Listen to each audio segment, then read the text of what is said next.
Bonjour à tous et bienvenue dans cette troisième séance du cours de MPM. Aujourd'hui, on va parler du modèle de Cauchy. Donc, c'est le déroulement de la méthode générale de modélisation que je vous ai enseignée la dernière fois. Alors, on va faire ça en grande transformation, contrairement à ce que vous avez pu faire l'an dernier.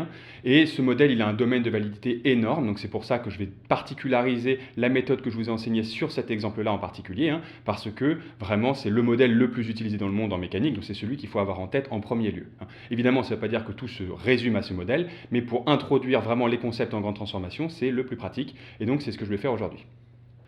Alors le plan de cette séance va suivre l'architecture globale de la construction générale d'un modèle que je vous ai enseigné la dernière fois, c'est-à-dire une décomposition en 3 niveaux. Le premier niveau, c'est la géométrie et la cinématique. Le second niveau, ça va être la définition des efforts. Et le troisième niveau, je n'aurai pas le temps de l'aborder dans cette séance et je vais le reporter sur la séance d'après, c'est-à-dire l'étude thermodynamique des processus de déformation et l'écriture des relations constitutives.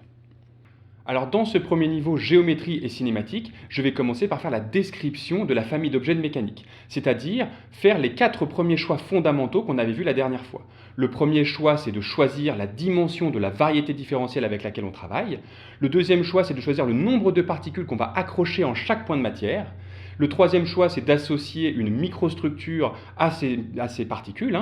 Et le quatrième choix, c'est de choisir ou non d'introduire des liaisons internes, ce qui revient à sélectionner un sous-espace vectoriel de l'espace vectoriel des vitesses généralisées. Donc je vais commencer par la famille géométrique de l'objet, c'est-à-dire la dimension de la variété différentielle qu'on va utiliser pour modéliser notre objet. Donc je vous rappelle cette image que j'avais présentée la dernière fois. Un même objet peut être vu avec différentes dimensions. Par exemple, un tuyau peut être vu comme un milieu curviligne, ou alors une coque en 2D, ou bien carrément un volume en 3D, si on prend en compte son épaisseur. Alors dans le cadre d'un milieu de Cauchy, on va considérer un domaine de mécanique oméga de t, dont la dimension est 3, donc on va considérer des volumes, et donc il s'agit d'un modèle fin. Alors je vous représente cette image que j'avais présentée la dernière fois pour justifier le fait qu'on puisse accrocher plusieurs particules en chaque point de matière. Et pour ça, il faut avoir en tête des sous-structures de la matière qui sont un peu plus complexes que simplement un cube homogène, et donc qui nécessitent d'introduire plusieurs champs de vitesse au même point de matière. Alors là encore, dans un modèle de Cauchy, on va faire le choix le plus simple, c'est-à-dire qu'on va prendre une seule particule en chaque point de matière, et donc c'est un modèle simple.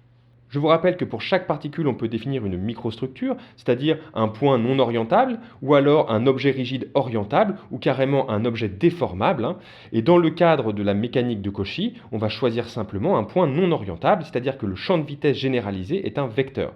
Donc dans ce cadre, on dit que le modèle est pauvre au sens de la microstructure. Alors le quatrième choix fondamental consiste à définir ou non des liaisons internes, et dans le cadre de la mécanique de Cauchy, on n'introduit pas de liaison interne, et donc on dit que c'est un modèle libre. Donc je résume les 4 choix fondamentaux que nous avons faits. On a choisi une variété différentielle à 3 dimensions, donc le modèle est fin. On accroche une seule particule par point de matière, donc on dit que le modèle est simple. La microstructure de ces particules est simplement un point non orientable, donc on dit que le modèle est pauvre. Et on n'a pas introduit de liaison interne, et donc on dit que le modèle est libre. Ces 4 choix fondamentaux permettent de définir l'espace vectoriel des vitesses généralisées, comme je l'avais défini la dernière fois. Et donc là, en l'occurrence, il s'agit simplement des champs de vecteurs qui dépendent du temps et qui partent dans oméga dt et qui arrivent dans R3. Alors pour continuer dans ce niveau géométrie et cinématique, je vais attaquer maintenant la description du mouvement. C'est-à-dire que je vais me donner les outils mathématiques pour décrire la cinématique d'un domaine de mécanique en train de se déformer. Alors il y a 2 approches principales. L'approche eulérienne, qui est largement utilisée pour la mécanique des fluides, qui est écrite en vitesse, et qui ne permet pas vraiment d'écrire l'histoire du matériau en train de se déformer. En revanche, la seconde approche, qui est l'approche lagrangienne, qui est largement utilisée pour la mécanique des solides, permet de prendre en compte les effets d'histoire du matériau, car elle est fondée sur l'histoire des trajectoires des points matériels dans le domaine. Alors c'est cette approche qu'on va privilégier en général, et elle permet d'écrire des concepts de déformation. Donc pour la description cinématique du mouvement, je vais m'intéresser à une description eulérienne. Comme je vous ai dit, c'est une description en vitesse, c'est-à-dire qu'à chaque instant t, on va s'intéresser au champ de vecteur qui a x dans oméga de t associe la vitesse au point x à l'instant t. Donc c'est une vitesse qui est définie sur le domaine actuel. Alors il s'agit bien d'une vitesse, c'est-à-dire la dérivée du point x par rapport au temps. Alors je réinsiste une dernière fois sur le fait que dans cette description, puisqu'à l'instant t on ne connaît que les champs de vitesse, c'est-à-dire qu'on ne connaît que la variation du domaine à l'instant t, il est difficile de mettre à jour un effet d'histoire du matériau. Et c'est pour ça que cette description eulérienne est plutôt utilisée en mécanique des fluides où il n'y a pas d'effet d'histoire, plutôt qu'en mécanique des solides où les effets d'histoire sont prépondérants. Alors une première chose à laquelle on peut s'intéresser quand on veut aller vers une notion de déformation, c'est la variation de volume. Comment évolue le volume au cours du temps? Ça, c'est une notion qu'on va pouvoir écrire grâce au champ de vitesse. Alors c'est une information qui est relativement pauvre pour l'instant, on n'est pas encore sur une notion de déformation, mais c'est une information intéressante. Alors pour ça, il faut commencer par écrire le volume, hein. Donc le volume, c'est simplement l'intégrale de 1 sur le volume, tout simplement, on va l'écrire en intégrale. Et ensuite, on va prendre la dérivée temporelle de ce volume, donc la dérivée par rapport au temps de l'intégrale de 1 d oméga. Et ça, on va pouvoir l'écrire grâce à une formule qu'il faut absolument retenir, que je vais utiliser de très nombreuses fois dans ce cours, hein, qui est la formule de dérivation d'une intégrale dont le domaine d'intégration dépend du temps. Hein, évidemment, puisqu'on n'arrête pas de dériver par rapport au temps sur un domaine qui dépend lui-même du temps, il faut vraiment connaître cette formule. C'est-à-dire qu'en premier lieu, on dérive dans l'intégrale par rapport au temps, et ensuite on ajoute un terme de surface qui fait non seulement intervenir l'intégrante, mais aussi la vitesse normale d'expansion du domaine. Donc là, en l'occurrence, comme l'intégrante c'est 1, il ne reste que l'intégrale sur d oméga de t, v contracté avec n, avec v la vitesse sur les points de la frontière. Et on voit qu'il suffit d'utiliser le théorème de la divergence à l'envers pour obtenir une intégrale sur le domaine oméga de t, sur le volume. Donc ça donne que la dérivée temporelle du domaine oméga de t, c'est l'intégrale sur le volume oméga de t de la divergence par rapport à petit x du champ de vitesse v de x et du temps. Alors j'en profite pour préciser que tous les opérateurs dérivation, donc divergence, gradient, etc. que je vais utiliser dans le cours, je vais les prendre soit par rapport à petit x dans le domaine actuel, soit par rapport à grand x dans le domaine de référence, et je vais spécifier à chaque fois par rapport à quelle variable je dérive pour que ce soit bien clair pour vous. Donc là j'écris divergence de petit x, je suis en train de prendre ma divergence par rapport à la configuration actuelle. Alors cette équation qu'on vient de déterminer, en fait on peut l'écrire pour n'importe quel domaine oméga de t dans le domaine. Hein, on peut prendre des sous-domaines, et en fait ce qu'on vient d'écrire est tout à fait général, on peut l'écrire quel que soit le domaine. Et donc finalement on peut se ramener à une équation plus locale et dire que la dérivée temporelle de n'importe quel petit volume élémentaire oméga de t, donc d oméga de t, c'est égal à la divergence par rapport à petit x du champ de vitesse d oméga de t. Donc on peut voir la divergence du champ de vitesse comme le taux de variation de volume, hein, c'est-à-dire d oméga de t point divisé par d oméga de t, c'est égal à la divergence par rapport à petit x du champ de vitesse. Alors évidemment, quand on s'intéresse à la déformation d'un solide au cours du temps, ça n'est pas suffisant de s'intéresser à son taux de variation de volume. On va s'intéresser à comment la matière se déforme, c'est-à-dire comment elle tourne, comment elle s'oriente, etc. Et donc on va introduire ce qu'on appelle un vecteur matériel, qui est simplement un petit vecteur de point de matière, et on va pouvoir mieux appréhender comment ce petit vecteur évolue dans le temps, est-ce qu'il est en train de tourner, de s'allonger, etc. Donc ça c'est une notion importante, hein. Et donc pour définir un vecteur matériel, on va choisir une particule en un point x, et n'importe quelle autre particule dans le voisinage, c'est-à-dire en x plus dx, on va choisir dx n'importe comment, et on va choisir une autre particule en x plus dx. Et le petit vecteur matériel, c'est simplement le vecteur qui rejoint x et x plus dx avec toutes les particules entre ces deux points. Et on voit bien sur le schéma que ce qui est intéressant pour voir comment s'oriente ce petit vecteur matériel, eh bien, c'est de regarder la vitesse au point x et la vitesse en x plus dx, hein, c'est-à-dire les vitesses relatives des points qui sont proches. On sent bien que c'est cette notion qui va être importante pour définir des déformations, hein, puisque c'est bien la vitesse relative entre les particules qui permet de voir si les particules sont en train de s'éloigner les unes des autres ou au contraire de se rapprocher. Est-ce que ce petit vecteur matériel il est en train de tourner, etc. Donc pour décrire l'évolution de notre petit vecteur matériel, on va utiliser une approximation au premier ordre en utilisant les vitesses en x et en x plus dx. Alors à l'instant t, la particule en x et la particule en x plus dx, ça nous donne que le petit vecteur matériel, géométriquement, il est confondu avec le petit vecteur dx. En revanche, à l'instant t plus dt, les particules ne sont plus en x et en x plus dx, elles sont au premier ordre en x plus v de x dt plus un petit o, et la deuxième particule qui était en x plus dx initialement se retrouve en x plus dx plus v de x plus dx dt plus un petit o. Donc pour déterminer les nouvelles positions des particules, j'ai simplement ajouté leur vitesse multipliée avec le petit incrément de temps. Donc au premier ordre, hein, évidemment, c'est relativement simple. Donc notre petit vecteur matériel en t plus dt, donc dm de t plus dt, hein, c'est simplement la soustraction entre les nouvelles positions. Hein, donc x plus dx plus v de x plus dx dt moins x moins v de x dt. J'ai simplement soustrait les nouvelles positions des particules, celles qui étaient initialement en x plus dx moins celles qui étaient initialement en x. Donc on obtient que initialement le vecteur matériel s'était confondu géométriquement avec dx, et à l'instant t plus dt, en simplifiant simplement les x dans l'expression que j'ai écrite juste avant, on obtient que dm en t plus dt, c'est simplement dx plus v de x plus dx dt moins v de x dt. Et donc comme dx s'était confondu avec dm de t, hein, à l'instant t, le petit vecteur matériel est confondu avec dx, et bien je soustrais dx et j'obtiens que la variation, hein, donc dm de t plus dt moins dm de t, c'est simplement la différence des vitesses, hein, c'est-à-dire v de x plus dx moins v de x, le tout multiplié par dt. Et ça, en fait, on reconnaît la définition du gradient, donc c'est le gradient par rapport à petit x de v, contracté avec dx multiplié par dt plus un petit o. Finalement, on obtient en divisant tout par dt que la dérivée temporelle du petit vecteur matériel dm, c'est simplement le gradient par rapport à petit x du champ de vitesse contracté avec dx. Alors évidemment, on peut réécrire cette formule autrement, il suffit de l'écrire en composantes pour ça. Donc le gradient du champ de vitesse, c'est simplement un tenseur d'ordre 2, donc je l'indice en ij, contracté avec dx, donc je vais l'indicer en j, donc je somme sur j, et ensuite je peux simplement dire que c'est dxj transposé du gradient du champ de vitesse, ji. Et donc en fait, on peut réécrire cette formulation simplement comme dx contracté avec la transposée du gradient du champ de vitesse par rapport à petit x. Donc ces transformations simplement de forme, pour les obtenir, il suffit d'écrire en composantes ce que veulent dire ces contractions tensorielles, et c'est tout simple à écrire. Alors avec cette notion du transport d'un vecteur matériel, on s'est donné une notion qui permet d'appréhender l'éloignement des particules, et donc d'une certaine manière la déformation. Et donc on a vu apparaître le gradient du champ de vitesse dans la dérivée temporelle du petit vecteur matériel. L'ennui avec ce gradient du champ de vitesse, c'est que ça n'est pas une grandeur objective, c'est-à-dire que cette grandeur dépend de l'observateur qui est en train d'appréhender ce gradient du champ de vitesse. Pour s'en convaincre, il suffit de se rendre compte qu'une rotation rigide, oméga contracté avec x avec oméga un tenseur antisymétrique d'ordre 2, eh bien, quand on prend son gradient, ça donne oméga, et donc en fonction de la rotation de l'observateur ou de la rotation rigide de l'objet, on n'aura pas mesuré le même gradient du champ de vitesse. Donc ça n'est pas une grandeur objective. Donc c'est un concept qu'il faut modifier pour appréhender les déformations de manière objective. Alors pour définir un taux de déformation qui lui sera objectif, on définit ce qu'on appelle l'opérateur de variation du produit scalaire entre deux vecteurs matériels.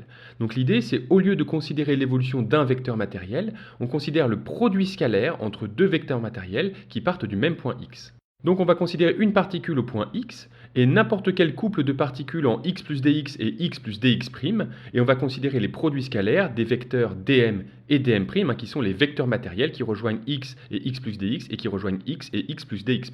Ce produit scalaire, il donne une information sur l'évolution de l'angle entre dm et dm' et sur l'évolution de leur longueur. Alors on ne peut pas avoir l'évolution de chacune de ces grandeurs, mais ça donne ce qu'on appelle une métrique, qu'on appelle la métrique matérielle, puisqu'il s'agit d'un produit scalaire entre petits vecteurs matériels. Donc la notion de métrique vient du fait qu'on fait un produit scalaire, et un produit scalaire définit une distance et donc une métrique. Donc l'idée, c'est de mesurer l'évolution des distances et des angles dans un petit voisinage autour du point x.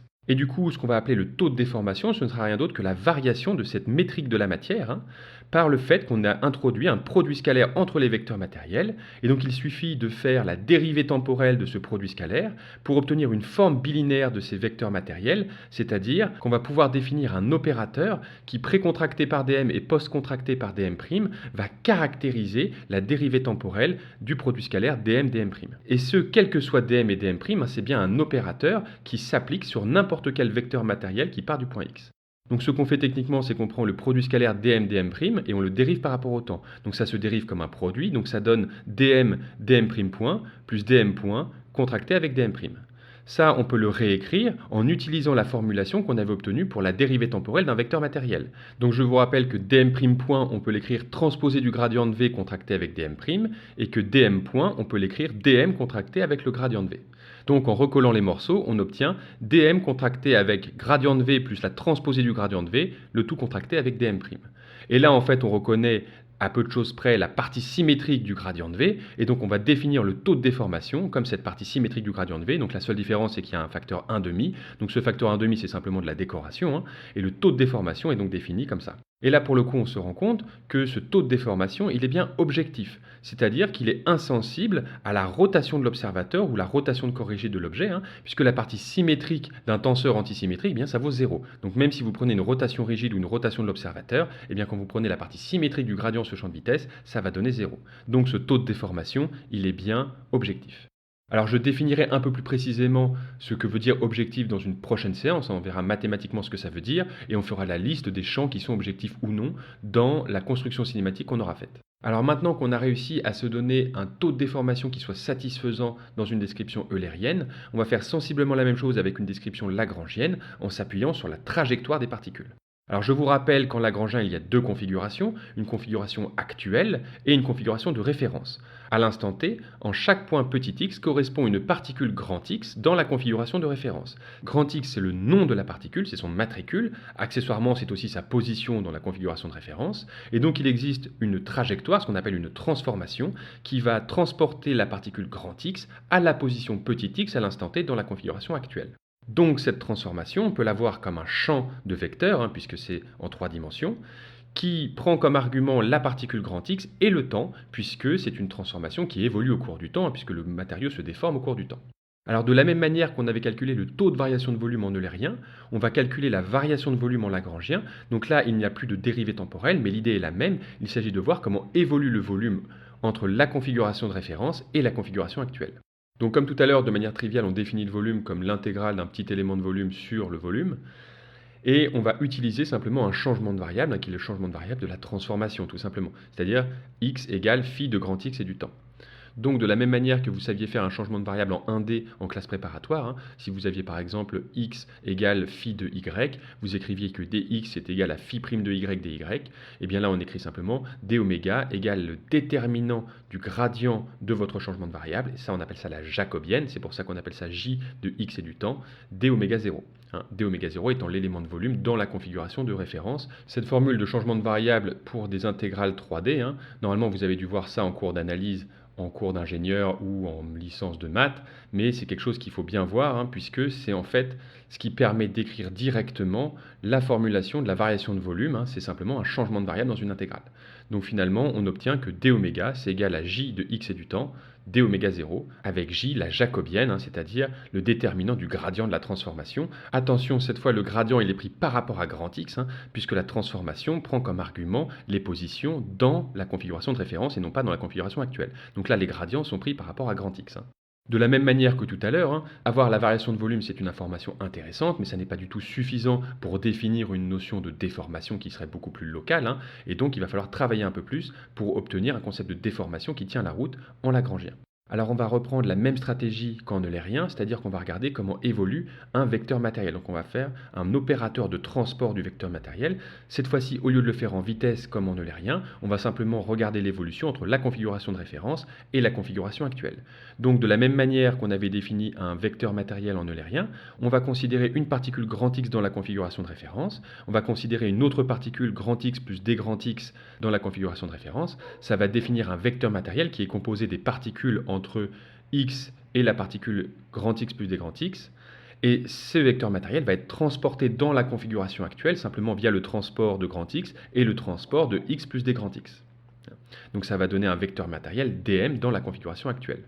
Et finalement, le lien qui existe entre d grand M et d grand M0, c'est-à-dire le vecteur matériel dans la configuration actuelle et le vecteur matériel dans la configuration de référence, c'est simplement la définition du gradient qui nous le donne. Pourquoi? Puisque la transformation s'écrit petit x égale phi de grand X et du temps. Donc d petit x, la différentielle de x, ça n'est rien d'autre que le gradient de la transformation contractée avec d grand X, la différentielle de x. Et en fait, comme j'ai dit précédemment, géométriquement, d petit x est confondu avec dm, le vecteur matériel dans la configuration actuelle, et d grand X est confondu avec dm0, le vecteur matériel dans la configuration de référence. Donc par définition du gradient, dm égale le gradient de la transformation par rapport à grand X, contracté avec dm0. Alors comme la notion du gradient de la transformation, on l'utilise tout le temps en mécanique, on lui donne un nom pour simplifier les expressions, on le note grand F de x et du temps, et donc ça donne dm égale grand F contracté avec dm0, ce qu'on peut tout à fait réécrire comme dm0 contracté avec la transposée de f de x et du temps. De la même manière que précédemment, pour faire ce genre de manipulation, si vous n'êtes pas au clair avec ça, écrivez-le en composantes et vous verrez que c'est très facile à écrire. Alors il faut noter que f n'est pas symétrique en général. F n'a aucune raison d'être symétrique, et donc c'est quelque chose à retenir. Le gradient de la transformation n'est pas nécessairement symétrique en mécanique. Donc de la même manière qu'en eulérien, pour définir un concept de déformation qui tient la route, on va devoir introduire une métrique matérielle, c'est-à-dire le produit scalaire entre des vecteurs matériels qui partent du point grand X. Donc on définit dm0, un vecteur matériel qui part de grand X, dm'0, un autre vecteur matériel qui part du point grand X dans la configuration de référence, et on va voir comment se transporte ce produit scalaire au cours de la transformation. Donc dans la configuration actuelle, on a dm0 qui a été transporté en dm, dm0' qui a été transporté en dm', et on va regarder le produit scalaire de dm contracté avec dm', ce qui donne, si on utilise la formulation en gradient qu'on a trouvé pour dm et dm', on a que dm c'est dm0 transposé de f, on a que dm' c'est f contracté avec dm'0, et donc on va pouvoir écrire que dm contracté avec dm' c'est dm0 contracté avec transposé de f contracté avec f, dm'0. Et ça c'est une forme bilinéaire en dm'0 et dm0. Donc ça veut dire que l'opérateur transposé de f contracté avec f est un opérateur qui caractérise la métrique matérielle, c'est-à-dire le produit scalaire dm contracté avec dm', quel que soit dm et dm' qui partent de x. Donc cet opérateur qui caractérise la métrique matérielle, on va lui donner un nom, on appelle ça le tenseur de dilatation de Cauchy, qu'on appelle C. Donc le tenseur C de grand X et du temps, c'est transposé de f contracté avec f, où je vous rappelle que f c'est le gradient de la transformation par rapport à grand X. Alors il y a quand même un inconvénient avec cette définition du tenseur de dilatation de Cauchy, c'est que si la matière ne se déforme pas, c'est-à-dire si la transformation phi c'est l'identité, c'est-à-dire à grand X elle associe grand X, ce qu'on peut réécrire simplement comme petit x égale grand X, eh bien le gradient de cette transformation vaut le tenseur identité. Et c'est un tout petit peu désagréable que le tenseur de dilatation de Cauchy vaille l'identité lorsque ça ne se déforme pas. On préférait définir une notion de déformation qui vaut 0 quand il n'y a pas de déformation. Quand la matière n'évolue pas, on préférerait dire que la déformation vaut 0. Et donc c'est pour ça qu'on introduit une notion de déformation de Green-Lagrange, qu'on va noter petit e de grand X et du temps, qui est égal à 1/2 du tenseur de dilatation de Cauchy, qui n'est rien d'autre que transposé de f contracté avec f, moins l'identité. C'est-à-dire que quand le tenseur de dilatation de Cauchy va être égal à l'identité quand ça ne se déforme pas, eh bien notre tenseur de déformation de Green-Lagrange va bien être égal à 0. Alors le facteur 1/2, c'est simplement de la décoration, c'est pour qu'on retombe sur des expressions qui soient compatibles avec le taux de déformation qu'on a défini avant, qui était défini comme la partie symétrique du gradient du champ de vitesse, donc il y avait un facteur 1/2 aussi, et donc on aura des expressions qui sont plus jolies à la fin, mais c'est de la pure décoration. Donc en lagrangien et en grande transformation, la notion pertinente pour parler de la déformation des solides, c'est la déformation de Green-Lagrange, qui s'écrit comme 1/2 de la transposée du gradient contracté avec le gradient moins l'identité, donc il y a un tenseur qui est symétrique, un transposé de f contracté avec f c'est symétrique, moins l'identité c'est bien symétrique, et donc cette déformation de Green-Lagrange est un tenseur symétrique. On voit bien du coup que si l'observateur est en train de tourner, eh bien ça ne change pas la déformation de Green-Lagrange, puisque quand on est en lagrangien, une rotation s'écrit comme un tenseur orthogonal, et donc la transposée d'un tenseur orthogonal c'est son inverse, et donc quand vous faites transposer d'un tenseur orthogonal contracté avec lui-même, ça donne l'identité, moins l'identité dans la déformation de Green-Lagrange, ça donne 0. Alors ne confondez pas une vitesse de rotation en eulérien et une trajectoire de rotation en lagrangien, c'est deux choses bien différentes. La vitesse de rotation, vous l'écrivez comme un tenseur antisymétrique contracté avec petit x, tandis qu'une trajectoire de rotation, c'est un tenseur orthogonal contracté avec grand X en lagrangien. Dans les deux cas, on a réussi à écrire soit un taux de déformation, soit une déformation de Green-Lagrange, qui ne dépendent pas soit de la vitesse de rotation en eulérien, soit de la trajectoire de rotation en lagrangien. En tous les cas, ce sont deux grandeurs qui sont objectives. Les notions de déformation qu'on a réussi à définir ne dépendent pas de la rotation de l'observateur. Alors ce qu'on vient de voir, ça s'applique en grande transformation. Il n'y a pas besoin de faire d'hypothèse sur la taille des normes des gradients de transformation pour appliquer cette notion de tenseur de déformation de Green-Lagrange. En revanche, pour que vous compreniez bien le lien avec les déformations epsilon que vous avez introduites en cours de mécanique des milieux continus la dernière, je vais simplement redériver cette notion à partir du tenseur de déformation de Green-Lagrange. Donc on introduit le déplacement à partir de la notion de transformation, c'est-à-dire petit x égale phi de grand X et du temps. Ça, je peux toujours l'écrire comme la position grand X plus un déplacement. Donc le déplacement, on l'appelle U, U de x et du temps, qui n'est rien d'autre que la transformation moins la position de départ. Et donc on a bien une notion de déplacement avec cette définition-là. Du coup, en utilisant cette définition-là dans le gradient de la transformation, on obtient que grand F, c'est le gradient par rapport à grand X du déplacement, plus l'identité qui n'est rien d'autre que le gradient de grand X. En réinjectant cette formulation dans le tenseur de déformation de Green-Lagrange, on obtient que 1/2 de la transposée de f contractée avec f moins l'identité, ça donne 1/2 du gradient par rapport à grand X du déplacement, plus sa transposée, plus la transposée du gradient contractée avec le gradient.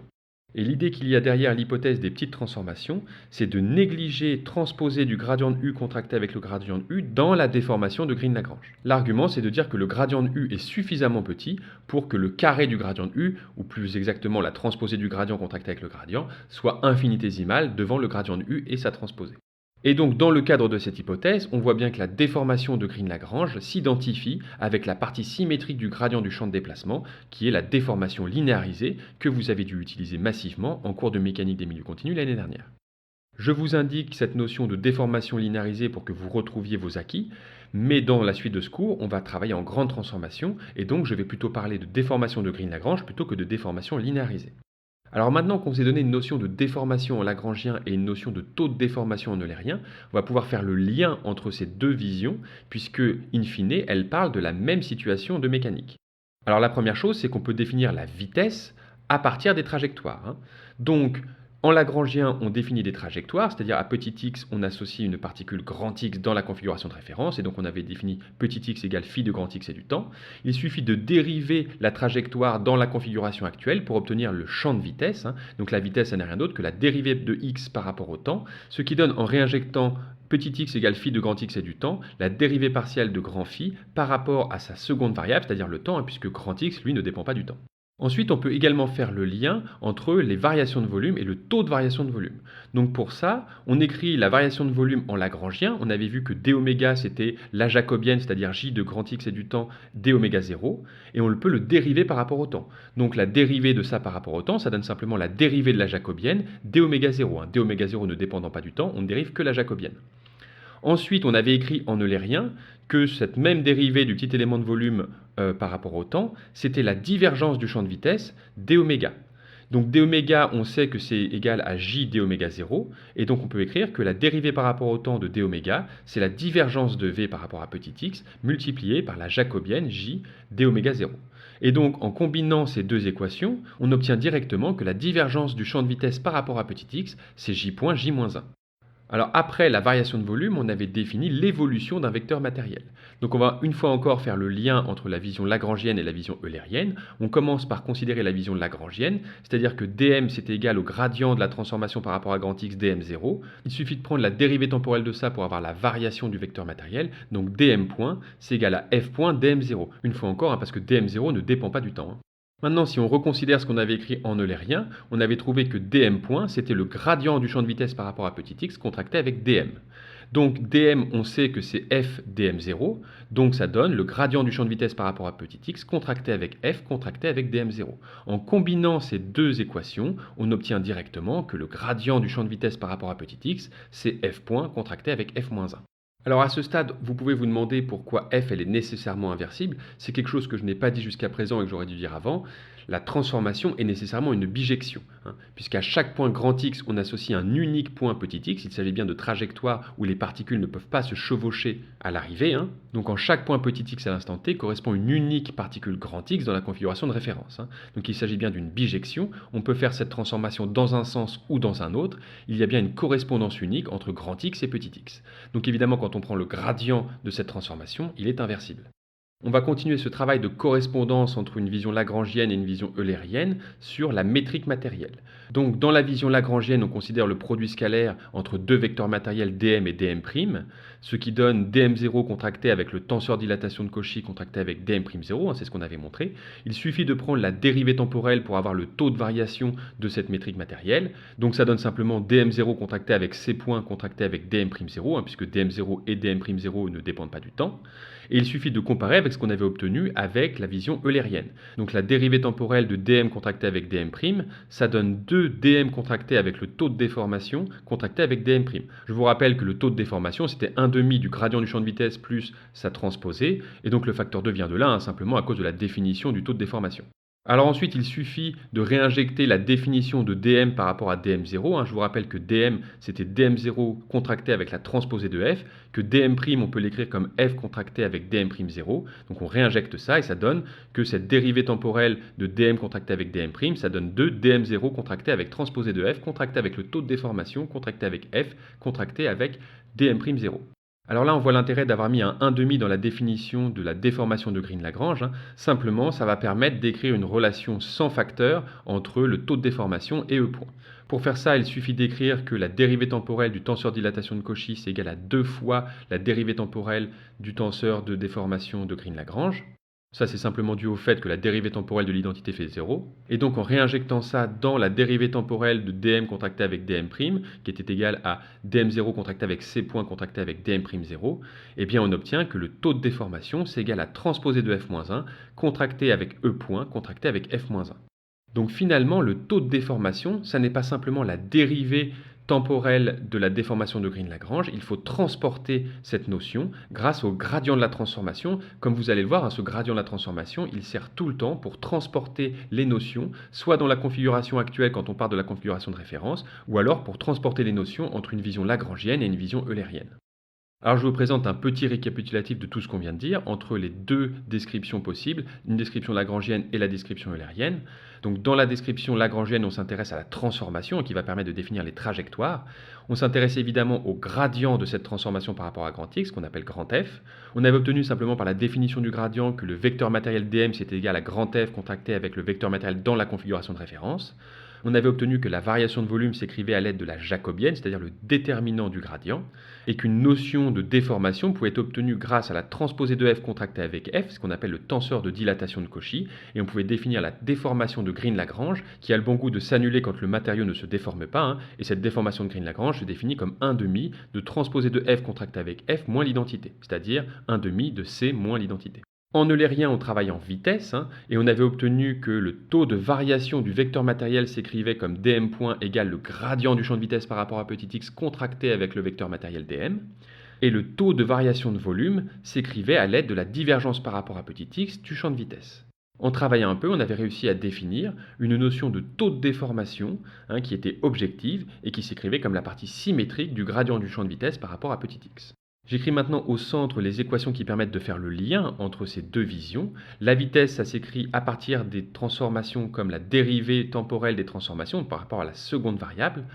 Le gradient du champ de vitesse par rapport à petit x s'écrit comme f point contracté avec l'inverse de f. La divergence du champ de vitesse par rapport à petit x s'écrit comme j point j-1. Et le taux de déformation s'écrit comme transposé de f-1 contracté avec la dérivée temporelle du tenseur de déformation de Green-Lagrange contracté avec f-1. Cette slide qui récapitule tout ce qu'on a dit, il faut la connaître par cœur et il faut savoir refaire tous les calculs que j'ai fait jusqu'à présent parce que c'est essentiel pour comprendre la cinématique d'un modèle de Cauchy. Alors il y a un aspect technique, mais la seule solution c'est que vous refassiez ces calculs jusqu'à ce que vous les compreniez bien et que vous connaissiez ces résultats. Alors j'en ai terminé avec le premier niveau et je vais passer maintenant au deuxième niveau qui est la définition des efforts. Alors je vous rappelle que les efforts sont des concepts abstraits en mécanique, ils apparaissent dans le principe des puissances virtuelles et donc on considère qu'en mécanique le principe premier c'est un principe en puissance. Évidemment dans le cadre de la mécanique de Cauchy, il est équivalent d'écrire le principe des puissances virtuelles et d'écrire la loi fondamentale de Newton en résultante sur un petit cube homogène de matière.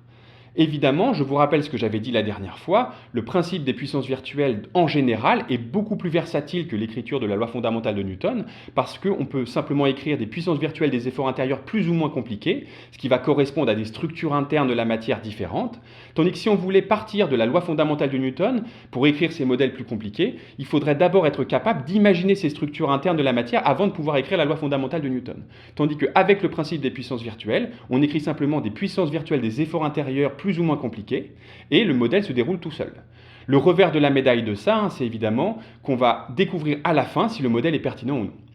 Alors je vous rappelle que pour définir des puissances virtuelles, on a besoin de définir un espace vectoriel des vitesses virtuelles.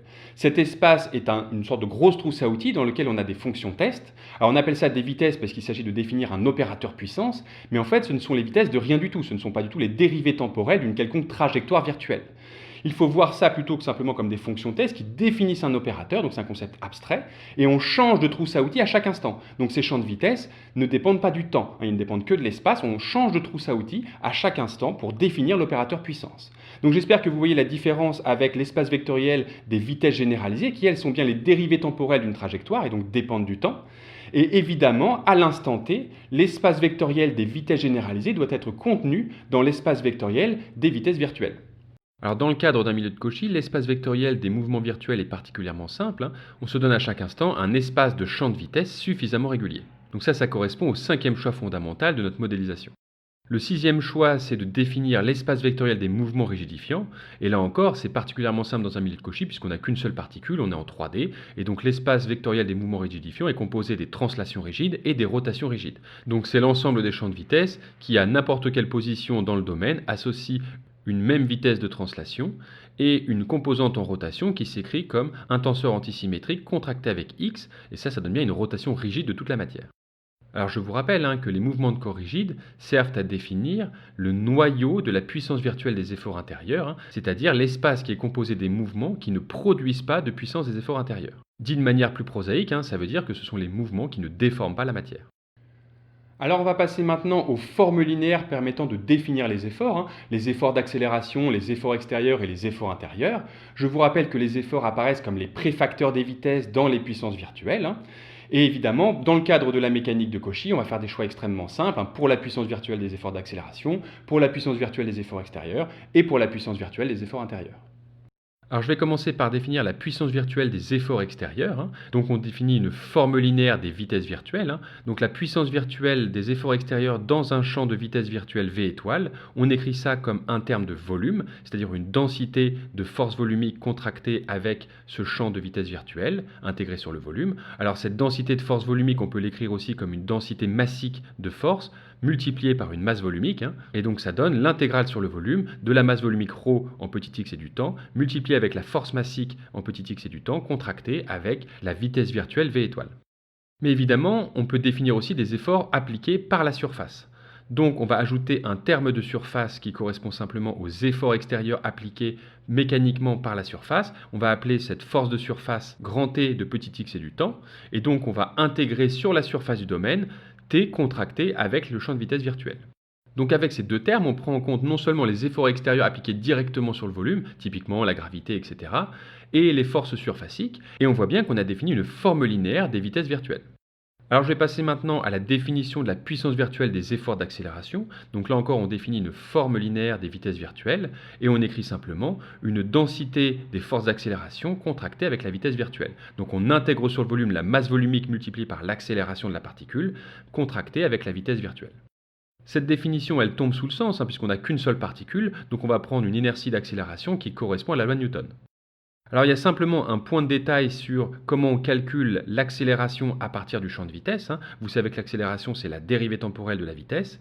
Et évidemment, vous savez que petit x dépend lui-même du temps. C'est une position qui évolue dans le temps. Et donc quand on prend la dérivée de la vitesse qui dépend de petit x et du temps, il faut d'abord dériver par rapport à petit x. C'est ce qu'on appelle le gradient de v par rapport à petit x, contracté avec la dérivée de petit x par rapport au temps, c'est la vitesse de votre particule, plus la dérivée par rapport à la seconde variable, qui est elle-même le temps, et donc la dérivée partielle de v par rapport au temps. Donc cette formulation, ça n'est rien d'autre que la dérivée d'une fonction composée. Je vais passer maintenant à la puissance virtuelle des efforts intérieurs dans un milieu de Cauchy, qui est encore une forme linéaire des vitesses virtuelles. Et on va simplement se poser la question, qu'est-ce qu'il faut introduire dans cette forme linéaire pour capturer les notions de déformation de la matière ? Alors déjà, on va commencer par considérer un premier terme un peu arbitrairement, puisque pour considérer une forme linéaire, la première forme linéaire qui vient à l'esprit, c'est simplement A contracté avec le champ de vitesse virtuelle, avec A, un vecteur de force. Quand on déroulera le modèle, on pourra comprendre le sens physique des quantités qu'on introduit. Pour l'instant, on les introduit de manière arbitraire. Et on découvre le sens physique après, une fois qu'on a écrit les équations d'équilibre et les conditions aux limites qui découlent du principe des puissances virtuelles. Alors là, on voit bien que si on s'arrête à cette forme linéaire A contractée avec V intégrée sur le volume, on va avoir un problème, puisqu'on a dit que pour définir un taux de déformation, on avait besoin d'introduire le gradient du champ de vitesse. Donc pour que notre modèle puisse caractériser la déformation de la matière, ça devient nécessaire d'introduire dans la forme linéaire le gradient par rapport à petit x du champ de vitesse virtuelle. Alors évidemment, le gradient étant linéaire, ça reste une forme linéaire. Et le modèle de Cauchy, c'est ça, c'est d'introduire uniquement une formulation des puissances virtuelles des efforts intérieurs comme étant A contracté avec V étoile, moins un tenseur doublement contracté avec le gradient du champ de vitesse. Alors ce moins est purement arbitraire, c'est simplement pour retomber sur des équations habituelles à partir de là, mais ça n'a rien de fondamental. Alors évidemment, il y a plein de choix possibles. Par exemple, à la place du gradient du champ de vitesse, on aurait pu considérer la divergence du champ de vitesse, qui est elle-même linéaire. On aurait pu prendre le gradient du champ de vitesse, etc. Il y a une multitude de choix possibles, et ces choix vont conduire à des modèles différents. Le choix qui est fait dans le modèle de Cauchy, c'est finalement prendre un des modèles les plus simples possibles. On s'arrête au premier gradient, et on va du coup considérer par là la déformation du matériau. Je vous laisse en exercice la construction d'un petit modèle où, à la place de considérer le gradient du champ de vitesse virtuel, on va considérer la divergence du champ de vitesse virtuel. Vous allez pouvoir, à partir de là, dérouler le modèle et pouvoir écrire les équations d'équilibre et les conditions limites. Et normalement, vous devriez vous rendre compte que vous ne pouvez pas imposer n'importe quelle condition limite sur ce modèle et que vous n'autorisez pas les cisaillements à la surface et donc que votre modèle correspond plus ou moins à un fluide. Dans le cas de la mécanique de Cauchy, on considère bien le gradient du champ de vitesse et donc on va pouvoir imposer des conditions limites plus riches que ça et on va pouvoir bien considérer des solides qui se déforment. Alors évidemment, puisqu'on a considéré le gradient du champ de vitesse virtuel, c'est un tenseur d'ordre 2, pour que ça fasse un produit scalaire, il faut bien doublement contracter avec un tenseur d'ordre 2.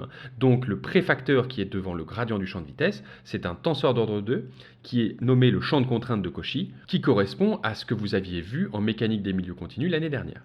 Alors toujours quand on construit un modèle de mécanique, aussitôt après avoir défini la puissance virtuelle des efforts intérieurs, on écrit tout de suite la condition de cohérence. Cette condition, c'est le fait que la puissance intérieure des mouvements rigides est nulle. C'est-à-dire que l'espace des mouvements rigidifiants correspond au noyau de la puissance virtuelle des efforts intérieurs. Les mouvements de corps rigides ne produisent pas de déformation et donc ne produisent pas de puissance virtuelle des efforts intérieurs. Donc là, en l'occurrence, nos mouvements de corps rigides, ce sont les translations rigides et les rotations rigides. Donc, quelle que soit la vitesse de translation V de t et le tenseur antisymétrique qui correspond à la vitesse de rotation oméga, la puissance virtuelle des efforts intérieurs de V de t plus oméga contracté avec x doit faire 0. Donc en réinjectant ça dans la puissance virtuelle des efforts intérieurs qu'on a définis, ça donne quel que soit V de t et quel que soit oméga antisymétrique, l'intégrale sur le volume de A contracté avec V de t plus oméga contracté avec x, moins sigma doublement contracté avec oméga, intégré sur le volume, vaut 0. Ici, le gradient du champ de vitesse, c'est bien oméga, puisque quand on prend le gradient d'une vitesse de translation, ça vaut 0, et le gradient de oméga contracté avec x, ça fait bien oméga. Si vous n'êtes pas au clair avec ce petit calcul trivial, écrivez-le en composantes, prenez le gradient de ça, et vous verrez que ça donne oméga. Alors puisque cette expression, ça doit être vrai quel que soit V de t et quel que soit oméga antisymétrique, on va considérer d'abord tous les oméga qui valent 0, et on obtient, quel que soit V de t, l'intégrale de A contracté avec V de t vaut 0. Ça, c'est bien le produit scalaire entre le champ A et le champ V, et donc on a, quel que soit le champ V de t, A scalaire V de t égale à 0, et donc A vaut nécessairement 0. Donc finalement, on se rend bien compte qu'on a bien fait de monter au premier gradient, parce que déjà le premier terme vaut nécessairement 0 avec la condition de cohérence. Ça, c'est pas très étonnant, puisqu'on n'a qu'une seule particule, et donc le fait d'associer une force au champ de vitesse, ça n'a pas réellement de sens. Ça aurait eu du sens si on avait eu deux particules, avec une particule fluide et une particule solide, et on aurait vu apparaître dans ces forces un effort de filtration de l'eau à l'intérieur du solide. Mais pour un milieu de Cauchy, ce n'est pas le cas, il n'y a qu'une seule particule, et donc ce terme vaut nécessairement 0 avec la condition de cohérence. Donc maintenant, si on réinjecte le fait que A vaut 0 dans cette équation, on trouve que quel que soit oméga antisymétrique, l'intégrale sur le volume de sigma doublement contracté avec oméga vaut nécessairement 0. Donc ça, encore une fois, c'est un produit scalaire entre le champ sigma et le champ oméga. Et on trouve du coup que quel que soit oméga antisymétrique, sigma doublement contracté avec oméga vaut 0. Alors là, attention, il ne faut surtout pas conclure que sigma vaut 0, puisque cette expression est vraie, quel que soit oméga, tenseur antisymétrique. Attention, oméga ne décrit pas tous les tenseurs d'ordre 2. Ce qu'il faut conclure de cette équation, c'est simplement que sigma appartient à l'orthogonale des tenseurs antisymétriques d'ordre 2. Alors un petit calcul simple arrivera à vous convaincre que l'orthogonale des tenseurs antisymétriques, c'est l'ensemble des tenseurs symétriques d'ordre 2. Donc je vous laisse faire ce calcul en exercice, et donc on conclut que A vaut 0 et que sigma appartient à l'ensemble des tenseurs symétriques d'ordre 2, c'est-à-dire qu'on vient de démontrer que le tenseur de contrainte de Cauchy est nécessairement symétrique par la condition de cohérence. Alors du coup, on peut réécrire la puissance virtuelle des efforts intérieurs dans un champ de virtuel V étoile comme étant moins l'intégrale sur le volume de sigma doublement contracté avec le gradient du champ de vitesse virtuel par rapport à petit x. Alors on a bien envie de transformer cette expression pour s'affranchir de ce gradient. La raison est simple, c'est que dans la puissance virtuelle des efforts d'accélération et dans la puissance virtuelle des efforts extérieurs, on a des expressions qui sont directement écrites en fonction de V étoile et non pas en fonction de son gradient. Et donc, si on veut utiliser le principe des puissances virtuelles pour ensuite écrire les équations d'équilibre, on a bien envie que la puissance virtuelle des efforts intérieurs soit elle-même écrite en fonction de V étoile et non pas en fonction de son gradient, de telle sorte qu'on obtienne une expression du type intégrale sur le volume de quelque chose contracté avec V étoile, plus une intégrale de surface avec quelque chose contracté avec V étoile, que ça ce soit vrai quel que soit V étoile, et qu'on puisse ensuite conclure que puisque cette expression est vraie quel que soit V étoile, ce qui est préfacteur de V étoile vaut forcément 0, ce qui va donner l'équation d'équilibre du problème et les conditions limites. Alors pour retirer ce gradient du champ de vitesse virtuel dans la puissance virtuelle des efforts intérieurs, il va falloir utiliser le théorème de la divergence. Alors pour ça, il y a une astuce, c'est qu'il faut calculer la divergence par rapport à petit x de sigma contracté avec V étoile. Alors je vous recommande de faire ce genre de calcul en composante au début parce que ça vous permet de bien comprendre les calculs et ça vous évite d'apprendre par cœur des formules de calcul différentiel en analyse vectorielle. Donc sigma contracté avec V étoile, je peux l'écrire en composante comme sigma ij multiplié par Vj étoile. Alors là je somme sur j, je suis en notation d'Einstein, c'est-à-dire quand un indice se répète il est sommé. Donc on voit bien qu'on a un vecteur indicé en i. Et pour obtenir la divergence de ce vecteur, il suffit de dériver et de sommer par rapport à chacune de ses composantes. Donc on obtient la dérivée partielle de sigma ij vj étoile dérivée par rapport à xi. Donc là on somme sur j et sur i. Donc là on voit qu'on a la dérivée d'un produit, donc je commence par la dérivée sigma, donc ça fait dérivée partielle de sigma ij par rapport à xi multiplié par vj. Puis j'ajoute le terme où je dérive v, ça donne sigma ij multiplié par la dérivée de vj étoile par rapport à xi. Alors pour clarifier l'écriture, je peux utiliser le fait que sigma est symétrique, c'est-à-dire que sigma ij c'est égal à sigma ji, et donc j'obtiens que la dérivée de sigma ji par rapport à xi multiplié par vj étoile plus sigma ij multiplié par la dérivée de vj étoile par rapport à xi. Alors à partir de cette expression en composante, on peut revenir à une expression vectorielle. Le terme orange dérivé de sigma ji par rapport à xi, c'est en fait la définition de la divergence par rapport à petit x de sigma. Quand on prend la divergence en cartésien d'un tenseur d'ordre 2, on dérive par rapport à la deuxième composante et on somme sur ces composantes. Donc cette divergence, ça donne un vecteur qui est indicé en j, et comme on multiplie par vj étoile et qu'on somme sur j, c'est bien contracté avec v étoile. Le terme blanc, la dérivée de vj étoile par rapport à xi, ça c'est la définition du gradient de v, qui est un tenseur indicé en j et en i.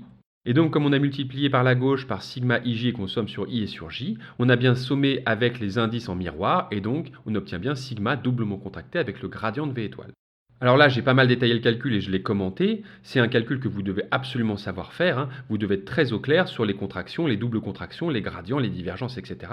Donc entraînez-vous là-dessus. Si vous n'êtes pas au clair pour faire ça en cartésien et dans n'importe quelle autre base que vous voulez définir, il faut vraiment travailler là-dessus parce que c'est essentiel quand on fait de la mécanique. Il y a beaucoup de calculs différentiels. Donc finalement, en remplaçant sigma doublement contracté par le gradient du champ de vitesse virtuel dans la puissance virtuelle des efforts intérieurs par le terme vert qui n'est rien d'autre que la divergence de sigma contracté avec v étoile dans la divergence, moins le terme orange contracté avec le terme bleu, c'est-à-dire la divergence de sigma, le tout contracté avec v étoile. On obtient du coup l'expression qui est écrite, c'est-à-dire la puissance virtuelle des efforts intérieurs, c'est l'intégrale sur le volume de la divergence de sigma contractée avec v étoile, moins la divergence de sigma contractée avec v étoile à l'intérieur de la divergence. Et là, on voit bien que sur le terme vert, on peut appliquer le théorème de la divergence, et donc on obtient que la puissance virtuelle des efforts intérieurs, c'est l'intégrale sur le volume de la divergence de sigma contractée avec v étoile, moins un terme de surface, qui est sigma contracté avec v étoile contracté avec n, et comme sigma est symétrique, je peux dire que c'est sigma contracté avec n, le tout contracté avec v étoile. Donc là encore, si ça n'est pas clair pour vous, cette manipulation, écrivez-le en composante et vous verrez que le fait de pouvoir dire que sigma ij c'est sigma ji vous permet d'écrire cette expression-là. Donc finalement, on a réussi à écrire la puissance virtuelle des efforts intérieurs comme un terme de volume avec la divergence de sigma, donc là on est content, on sent qu'on va obtenir les équations d'équilibre que vous connaissez, et un terme de surface qui fait apparaître sigma contracté avec n, et là encore on est content puisque ça fait apparaître le terme de surface que vous connaissiez l'année dernière. Alors je vais passer maintenant au principe des puissances virtuelles à proprement parler, et notamment à ses conséquences en termes d'équations d'équilibre et de conditions aux limites. Alors jusqu'à présent, on a défini la contrainte de Cauchy, qui était le préfacteur du gradient du champ de vitesse virtuelle dans la puissance virtuelle des efforts intérieurs. Et comme cette vitesse virtuelle elle est définie dans la configuration actuelle, eh bien le tenseur de Cauchy est défini dans la configuration actuelle lui aussi. Et ça, c'est assez gênant parce qu'en fait, la seule configuration qu'on connaisse, c'est la configuration de référence, et c'est celle dans laquelle on préfère travailler.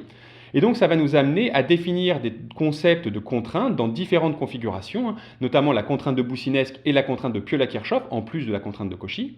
Et on va pouvoir écrire des équations d'équilibre sur la contrainte de Boussinesq, et on va voir comment on fait ça, comment le jeu mathématique qui permet de passer d'une configuration à l'autre en termes de contraintes et aussi de cinématique. Et c'est très important de bien maîtriser ce jeu entre les différentes configurations pour être à l'aise en mécanique, pour écrire des modèles facilement en fonction des besoins. Alors j'énonce maintenant le principe des puissances virtuelles qu'on avait vu la dernière fois. Quel que soit oméga de t et quelle que soit la vitesse virtuelle dans l'espace vectoriel des vitesses virtuelles, la puissance virtuelle des efforts intérieurs plus la puissance virtuelle des efforts extérieurs doit être égale à la puissance virtuelle des efforts d'accélération. Ce principe nous permet d'écrire les équations d'équilibre du modèle et les conditions aux limites en effort. Alors pour détailler les choses, on va réinjecter les expressions qu'on avait obtenues pour la puissance virtuelle des efforts intérieurs, la puissance virtuelle des efforts extérieurs et la puissance virtuelle des efforts d'accélération dans le principe des puissances virtuelles. Donc ce qu'on obtient, c'est que quel que soit le champ de vitesse virtuelle, l'intégrale sur le volume de la divergence de sigma plus la masse volumique fois les forces massiques moins la masse volumique fois l'accélération, le tout contracté avec v étoile, plus un terme de surface où on intègre les forces surfaciques de l'extérieur moins sigma contracté avec n, le tout contracté avec v étoile. Ça doit être égal à 0, quel que soit le champ de vitesse virtuelle v étoile. Alors puisque c'est vrai quel que soit le champ de vitesse virtuelle v étoile, c'est a fortiori vrai pour tous les champs de vitesse virtuelle qui s'annulent sur la surface du domaine, c'est-à-dire qui annulent l'intégrale de surface.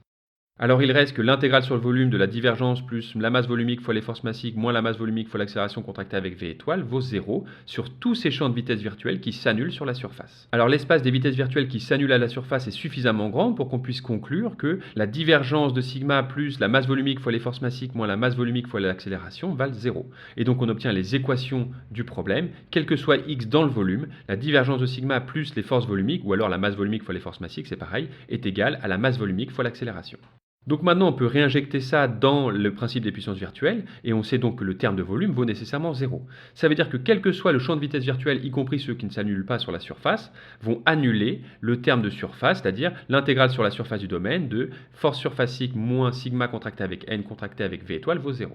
Là encore, l'espace vectoriel des vitesses virtuelles qui ne s'annulent pas à la surface est très grand, et donc on peut conclure que les forces surfaciques sont égales à sigma contracté avec n sur tous les points de la surface. Et donc ça nous donne les conditions aux limites en effort de notre équation. Alors il y a quelque chose qu'il faut bien remarquer, c'est que puisque les contraintes de Cauchy sont le préfacteur du gradient du champ de vitesse dans la puissance virtuelle des efforts intérieurs, et que ce champ de vitesse il est défini dans la configuration actuelle, le tenseur de contraintes de Cauchy est défini dans la configuration actuelle. Et comme j'ai dit précédemment, la configuration actuelle on ne la connaît pas. Donc on a envie de définir un tenseur de contraintes qui lui serait défini sur la configuration de référence. Alors pour faire ça, on va chercher un tenseur de contraintes qui va nous donner la même puissance de déformation. Comme je vous ai dit, les contraintes, c'est un concept abstrait qui intervient dans une puissance des efforts intérieurs. Donc là, on va définir la puissance de déformation simplement comme l'opposé de la puissance des efforts intérieurs dans le champ de vitesse réel. Ce signe moins, il n'a pas de sens fondamental et c'est simplement une convention. Et donc, on définit la puissance de déformation comme ça. Donc, retenez, puissance des efforts intérieurs, c'est égal à l'opposé de la puissance de déformation. Ça n'est pas fondamental. La seule chose qui est fondamentale, c'est que la puissance de déformation, dans le cas où on se réfère à la configuration actuelle, doit être la même que dans le cas où on se réfère à la configuration de référence. Donc la puissance de déformation réelle, c'est bien moins la puissance virtuelle des efforts intérieurs dans le champ de vitesse réel. Et ça s'écrit l'intégrale sur oméga de t, sigma doublement contracté avec le gradient du champ de vitesse. Et ça, c'est encore égal à sigma doublement contracté avec le taux de déformation, c'est-à-dire la partie symétrique du gradient du champ de vitesse intégré sur le volume. Alors pourquoi c'est vrai? Parce que sigma est symétrique. Et comme vous savez, un tenseur symétrique doublement contracté avec un tenseur antisymétrique, ça vaut 0. Et du coup, si on décompose le gradient du champ de vitesse en partie symétrique plus partie antisymétrique, on voit bien que quand on double contracte par sigma, il ne reste que la partie symétrique. Et donc on peut écrire que la puissance de déformation, c'est l'intégrale sur le volume de sigma doublement contracté avec d, le taux de déformation. Et on voit bien du coup qu'on a une contrainte doublement contractée avec un taux de déformation qui définissent la puissance de déformation. Et ce qu'on va essayer de faire, c'est d'écrire la même chose, sauf qu'au lieu d'intégrer sur le domaine actuel, on va intégrer sur le domaine de référence, et on va définir une nouvelle contrainte doublement contractée avec ce qui va nous servir de taux de déformation dans la configuration de référence, c'est-à-dire la dérivée temporelle du tenseur de déformation de Green-Lagrange. On a défini dans la partie cinématique du cours un tenseur de déformation qui est défini dans la configuration de référence, et donc quand on en prend sa dérivée, on a bien envie d'appeler ça le taux de déformation dans la configuration de référence, et donc c'est ça qu'on va utiliser pour la définition du tenseur de contrainte dans la configuration de référence pour que la puissance de déformation soit égale à l'intégrale sur le domaine de référence de ce nouveau tenseur de contrainte dans la configuration de référence doublement contracté avec E point. Alors pour faire ça, je vous rappelle qu'on avait écrit que le taux de déformation en eulérien c'était égal à transposé de f-1 contracté avec E point contracté avec f-1, et on va pouvoir utiliser le changement de variable pour passer d'une intégrale écrite sur le domaine actuel à une intégrale écrite sur le domaine de référence. Donc le changement de variable c'est petit x égale phi de grand x et du temps. Donc là encore on utilise le fait que d oméga c'est j d oméga 0, et donc on écrit que la puissance de déformation c'est l'intégrale sur oméga 0 de sigma doublement contracté avec transposé de f-1 contracté avec E point contracté avec f-1 j d oméga 0. Alors là, on est à peu près content parce qu'on a du E point, on intègre sur oméga 0, mais on n'a pas tout à fait ce qu'on cherche, c'est-à-dire un tenseur doublement contracté avec E point intégré sur oméga 0. Donc pour faire ça, il faut utiliser le fait que quand on contracte deux tenseurs d'ordre 2 et qu'on en prend la trace, c'est la même chose que de prendre une double contraction entre ces deux tenseurs. On utilise aussi le fait que trace de AB c'est égal à trace de BA, et donc on peut écrire que sigma doublement contracté avec transposé de f-1 E point contracté avec f-1, c'est égal à la trace de sigma contracté avec transposé de f-1 contracté avec E point contracté avec f-1. Et là on va dire que A c'est sigma contracté avec transposé de f-1 contracté avec E point, que B c'est f-1, on va simplement mettre le B devant, on va dire que c'est trace de BA, et donc on obtient la trace de f-1 contracté avec sigma contracté avec transposé de f-1 contracté avec E point. Et donc on a un premier tenseur qui est f-1 contracté avec sigma contracté avec transposé de f-1 qu'on peut double contracter avec E point. Et donc maintenant on a obtenu ce qu'on cherche, c'est-à-dire que la puissance de déformation c'est l'intégrale sur le volume de référence d'un tenseur de contrainte doublement contracté avec E point, avec ce tenseur de contrainte qui n'est rien d'autre que J f-1 contracté avec sigma contracté avec transposé de f-1.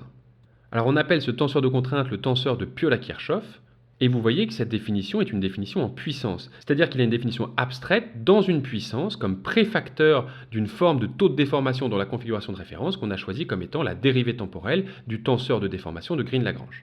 Donc on va se servir de ce tenseur pour faire de la thermodynamique, où on va parler beaucoup de puissance, puisque c'est justement le tenseur de contrainte qui permet d'écrire les mêmes puissances que dans la configuration actuelle, mais écrites sur la configuration de référence. Alors il faut remarquer aussi que ce tenseur il est symétrique, puisque sigma est symétrique et qu'on a pré-contracté par f-1 et post-contracté par transposé de f-1. Donc évidemment quand on prend la transposée de tout ça, c'est invariant. Et donc on a bien un tenseur qui est symétrique. Alors un des gros inconvénients avec ce tenseur de Piola-Kirchhoff, c'est qu'on ne peut pas écrire une équation d'équilibre sur ce tenseur de la même manière qu'on avait écrit une équation d'équilibre à partir des contraintes de Cauchy. Donc ça c'est très gênant parce que pour résoudre des équations, on a quand même bien envie d'avoir une équation d'équilibre qui part de la configuration de référence plutôt que de partir de la configuration actuelle qu'on ne connaît pas. Et on sent bien que pour écrire une équation d'équilibre dans la configuration de référence, il va tout de même falloir parler des forces dans la configuration actuelle, puisque l'équation d'équilibre sur les contraintes de Cauchy sont écrites dans la configuration actuelle et parlent des efforts dans la configuration actuelle. Donc c'est pour ça qu'on introduit un troisième tenseur de contraintes. On a déjà le tenseur des contraintes de Cauchy, le tenseur de contraintes de Piola-Kirchhoff. On va introduire maintenant le tenseur de contraintes de Boussinesq, qui permet de parler des forces dans la configuration actuelle, mais en se référant à la configuration de référence. Alors pour définir un tel tenseur, il va falloir d'abord définir les efforts appliqués sur une petite surface. Donc on va considérer une petite surface élémentaire n ds dans la configuration actuelle, petit n multiplié par ds, et on va dire que ça correspond dans la configuration de référence à une normale grand N multipliée par une petite surface ds0 dans la configuration de référence, c'est-à-dire que le transporté de cette petite surface donne petit n ds dans la configuration actuelle. La force élémentaire dans la configuration actuelle est définie par df qui est égal à sigma contracté avec n multiplié par ds. Pour ça, il suffit d'écrire simplement la condition aux limites sur cette petite surface. On avait dit que les efforts extérieurs appliqués sur une surface étaient sigma contracté avec n. Donc là, on multiplie par une surface pour obtenir la force élémentaire. Et on va définir le tenseur de Boussinesq qui est paramétré par la configuration de référence, par un tenseur B, contracté avec le vecteur normal dans la configuration de référence, multiplié par la surface élémentaire de la configuration de référence. Donc on voit bien qu'on paramétrise dans la configuration de référence la force qui s'applique sur une surface élémentaire dans la configuration actuelle. Et donc c'est pour ça qu'on va pouvoir écrire une équation d'équilibre sur ce tenseur de contrainte de Boussinesq, parce qu'il parle des mêmes efforts que les efforts définis dans la configuration actuelle sur lequel on a déjà une équation d'équilibre. Alors pour l'instant ce tenseur il reste à déterminer, il faut qu'on en détermine sa valeur. Et pour faire ça, on a besoin de travailler un petit peu. Donc je vais d'abord définir un volume élémentaire dans la configuration de référence qui n'est rien d'autre que la surface élémentaire contractée avec un vecteur matériel dm0, peu importe la direction de ce vecteur, ça fait un petit volume élémentaire. Et on va essayer de définir que devient ce volume élémentaire dans la configuration actuelle. Donc pour ça, on a la transformation grand N ds0 qui est transformée en petit n ds dans la configuration actuelle. dm0 est transformé en dm dans la configuration actuelle. Et on avait vu que dm, c'était dm0 contracté avec transposé de f. Du coup, si j'écris le volume élémentaire dans la configuration actuelle, c'est dm contracté avec l'élément de surface élémentaire, donc petit n ds. Et via la variation de volume qu'on avait établie tout à l'heure en lagrangien, c'est-à-dire que le volume élémentaire dans la configuration actuelle divisé par le volume élémentaire dans la configuration de référence était égal à la jacobienne, c'est-à-dire le déterminant du gradient de la transformation qu'on avait appelé J, eh bien on peut écrire que ce volume élémentaire dm contracté avec n fois ds, c'est égal à J dm0 contracté avec grand N ds0, c'est-à-dire le volume élémentaire dans la configuration de référence. Du coup, si je remplace ce vecteur dm0 que j'ai noté en orange dans cette expression par dm contracté avec transposé de f-1, on obtient que quel que soit le vecteur matériel élémentaire qu'on a choisi, le volume élémentaire qui correspond dans la configuration actuelle est égal à j dm contracté par transposé de f-1 contracté par grand N ds0, c'est-à-dire la normale dans la configuration de référence multipliée par la surface élémentaire dans la configuration de référence. Et ça, puisque c'est vrai, quel que soit le vecteur élémentaire dm, on peut simplifier les dm et dire que petit n ds, c'est égal à j transposé de f-1 contracté avec grand N ds0.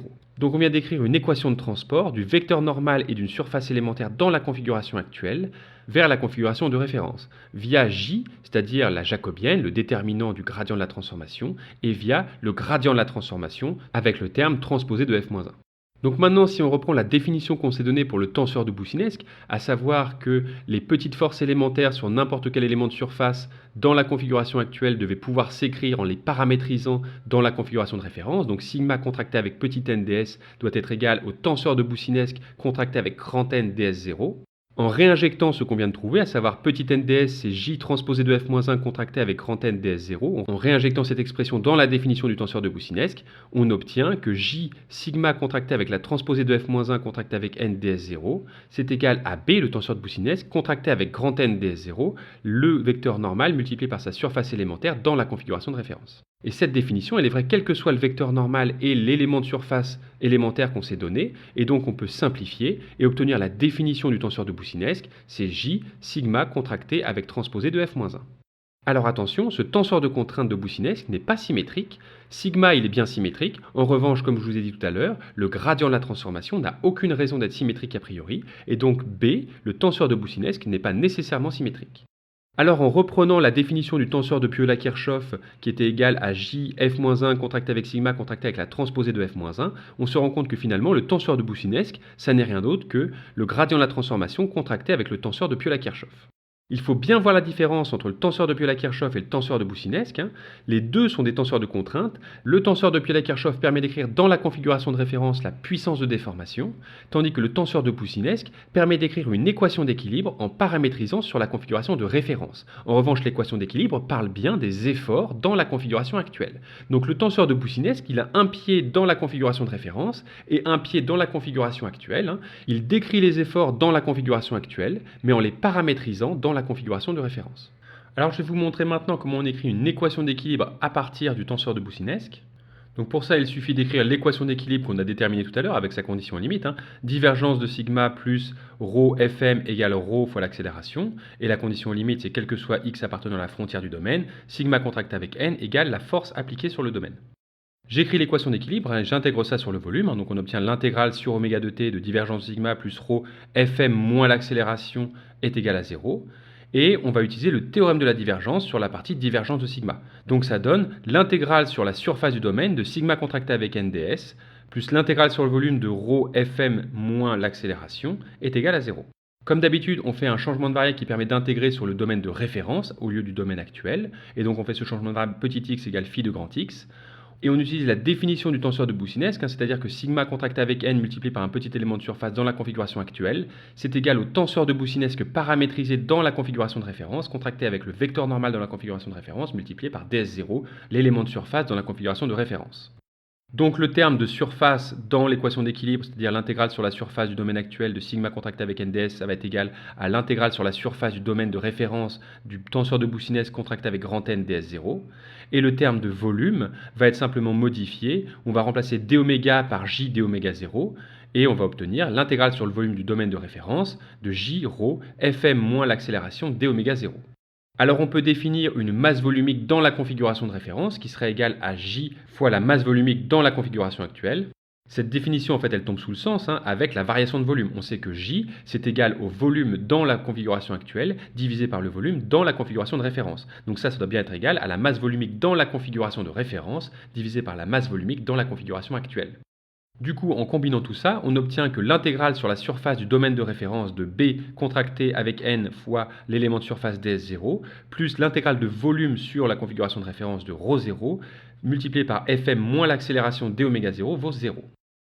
Alors pour obtenir une équation d'équilibre, on va transformer ce terme de surface en un terme de volume via le théorème de la divergence une nouvelle fois, et on obtient une intégrale sur le volume de référence de divergence par rapport à grand X du tenseur de Boussinesq, puisque je vous rappelle que le tenseur de Boussinesq est paramétrisé dans la configuration de référence, plus ρ0 fm moins l'accélération dω0. Ça doit valoir 0, quel que soit le domaine d'intégration dans la configuration de référence qu'on se donne.